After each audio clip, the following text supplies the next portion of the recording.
Muito boa tarde a todos. Começo por agradecer o convite para participar na 4ª Conferência de Lisboa, nesta edição de 2020, que tem um tema, como aliás é habitual na conferência, muito oportuno: a aceleração das mudanças globais e os efeitos da pandemia da Covid-19. É muito importante esta lógica de organização regular de conferências sendo um nome apropriado para reflexões coletivas entre pessoas que se interessam a vários títulos sobre os temas do mundo contemporâneo, ou porque têm responsabilidades públicas, ou porque são académicos, ou porque são cidadãos empenhados em contribuir para o nosso futuro comum. E é exatamente dada a natureza desta conferência que eu creio que o que posso oferecer de melhor são temas de reflexão. Evidentemente que os principais temas de reflexão que a pandemia nos suscita, combinados com estas mudanças globais muito aceleradas a que vimos assistindo, são de três ordens fundamentais. Em primeiro lugar, é sempre a questão de saber como é que nós respondemos coletivamente a desafios que enfrentamos todos, e ninguém pode enfrentar sozinho. Quem não quiser usar o termo multilateralismo a este propósito, pode não usar, desde que compreenda o que está aqui em causa, é a necessidade de respondermos coletivamente a problemas que nos são comuns, a desafios que nos tocam a todos, na defesa de bens que consideramos também bens comuns da humanidade. Esse é um primeiro tema de reflexão. Há um segundo tema de reflexão que é a questão de saber como é que grandes regiões do mundo vão sair da pandemia, se vão sair mais fracas, se vão sair mais fortes, se não sabemos muito bem hoje dizer como é que vão sair. E o terceiro tema é quais são as consequências do primeiro e do segundo para a ordem internacional, para a ordem global. Começando então pelo primeiro tema, a necessidade de nós enfrentarmos coletivamente desafios que são comuns. É evidente, ou deveria ser evidente para todos, que uma pandemia é tipicamente um desafio que não conhece fronteiras, que não pode ser metido num silo, que é responsabilidade de todos. Ainda por cima, uma pandemia que teve efeitos imediatos, muito disruptivos, em elementos essenciais da globalização, desde o transporte aéreo, a mobilidade das pessoas, as cadeias de valor global, etc. Não vale a pena esconder que a resposta começou por ser muito descoordenada e insuficiente. Há razões para que isso tenha acontecido, desde logo ser um novo coronavírus e nós não sabermos muito bem o que era, o que significava, qual o seu alcance. Ainda hoje sabemos pouco sobre isso e, portanto, tipicamente estamos a navegar à bolina, estamos a proceder por erro e tentativa. Agora, nesse processo, os grandes instrumentos de que dispunhamos e dispomos para uma resposta global, desde logo a Organização Mundial de Saúde, não puderam agir beneficiando do consenso de todos e da legitimidade que vem desse consenso, nem puderam agir com toda a informação e toda a capacidade analítica necessárias. Isso teve efeitos negativos na nossa capacidade de reagir à pandemia, mas não teve como efeito a emergência de qualquer solução, qualquer plataforma alternativa à OMS ou a instituições congêneres.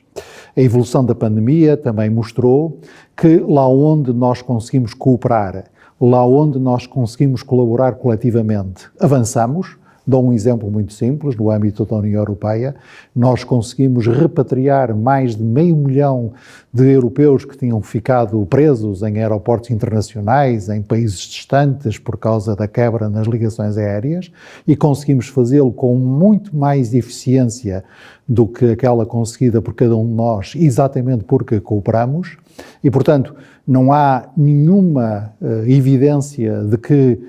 indo separados, nós conseguíssemos ou consigamos reagir melhor à pandemia, mas evidentemente nós vamos precisar de uma análise séria, cientificamente informada, sobre a maneira como nós reagimos na OMS à pandemia para tirar lições. Porque todos nós sabemos, sobretudo aqueles que mais convictamente defendem, como é o meu caso, o sistema das Nações Unidas e o multilateralismo que ele encarna, todos nós sabemos que para torná-lo mais eficiente é preciso reformá-lo. E dentro da agenda de reforma das Nações Unidas também deve estar a agenda da reforma de organizações tão importantes para o multilateralismo como a OMS ou a Organização Mundial de Comércio. Essa era uma primeira reflexão.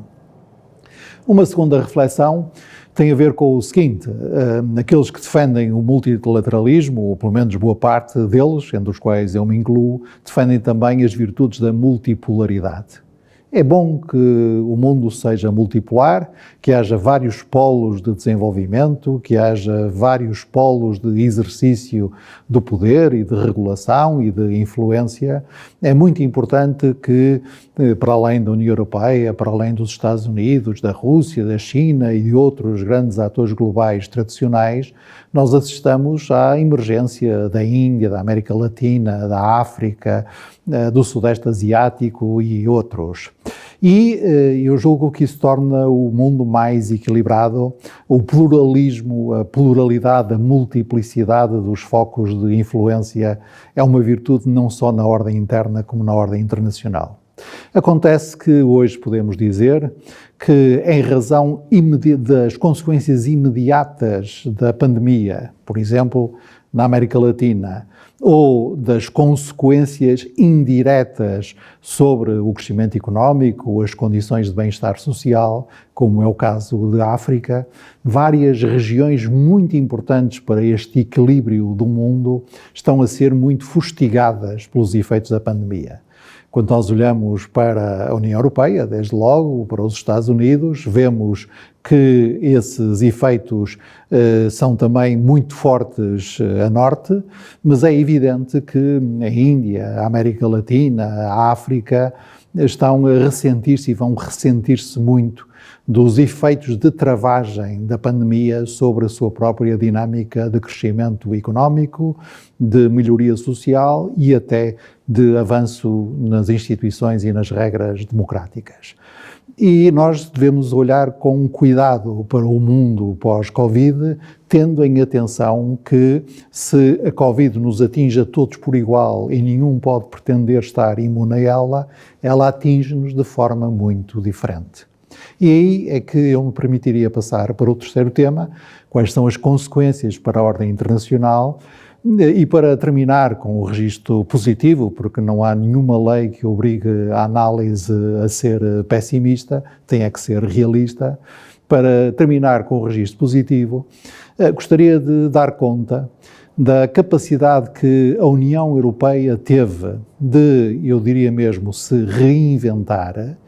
acelerar o seu processo de decisão, a ser firme nas escolhas que era preciso fazer, exatamente por causa da consciência dos efeitos devastadores da pandemia. Se nós olharmos com cuidado e distância também para o Conselho Europeu de julho, verificamos que o Conselho Europeu aprovou a primeira emissão conjunta de dívida